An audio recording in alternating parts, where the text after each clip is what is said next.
Hello guys! Welcome again dito sa aking cooking channel, Course Simpleng Lutong Bahay. Today, gawin nating lunch yung ating ginataang hipon sa kalabasa, sa okra at sitaw. So, ito yung kakang gata. So, hindi ako naglalagay ng pangalawang gata. Ko talaga yung pinakakakang gata. Yan ang ilalagay ko. Dalawang nyug yan. So, tara, samahan nyo ako. Magluto tayo ng ginataang hipon sa kalabasa, okra. Tara, samahan nyo ako.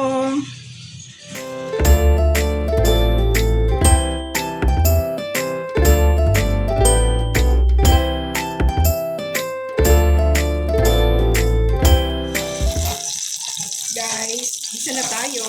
Lutuin na natin. Garlic.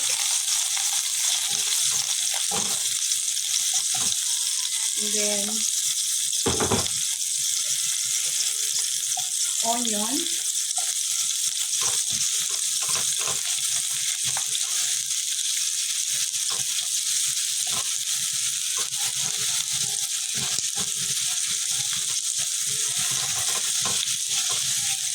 Ngayon, lalagay din ako ng luya pag sa gata.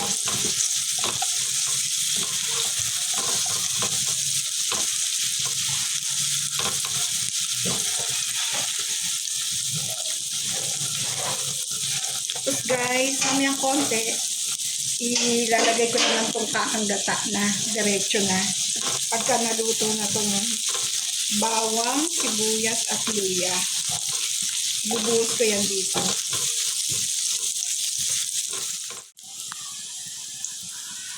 Guys, luto na yung garlic, onion, luya. Ibuhusan natin yung kakang gata. Dalawang nyug lang yan. Pakukuluan muna natin bago natin ibuhos yung gulay. Huli yung hipon.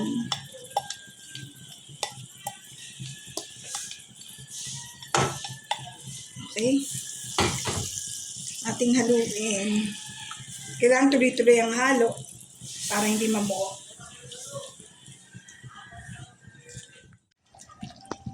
Guys, kumukulo na siya.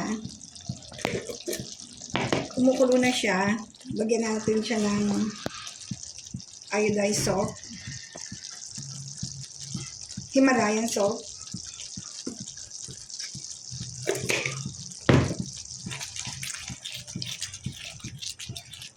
Then, pwede na natin ilagay mauna yung sitaw.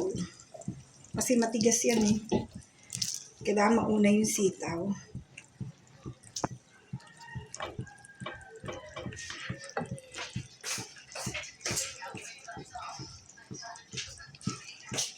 Then, takpan muna natin.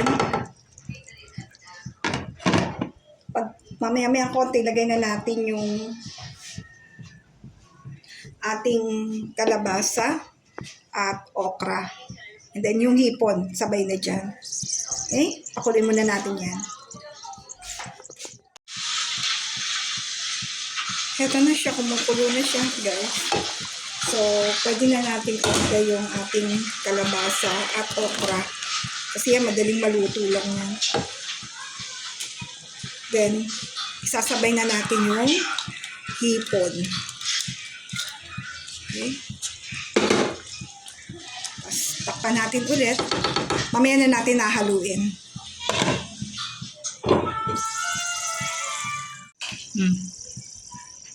Ito na.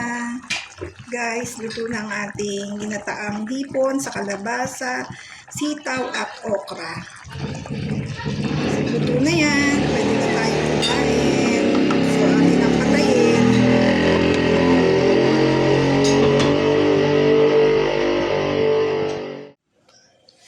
Heto na guys, luto na ang ating ginataang hipon sa kalabasa, sitaw at okra. Tara, kain na tayo. Again, thank you very much guys for continuing to support my cooking channel and watching my cooking channel here in Course Simpleng Lutong Bahay. Thanks! God bless sa lahat! Bye!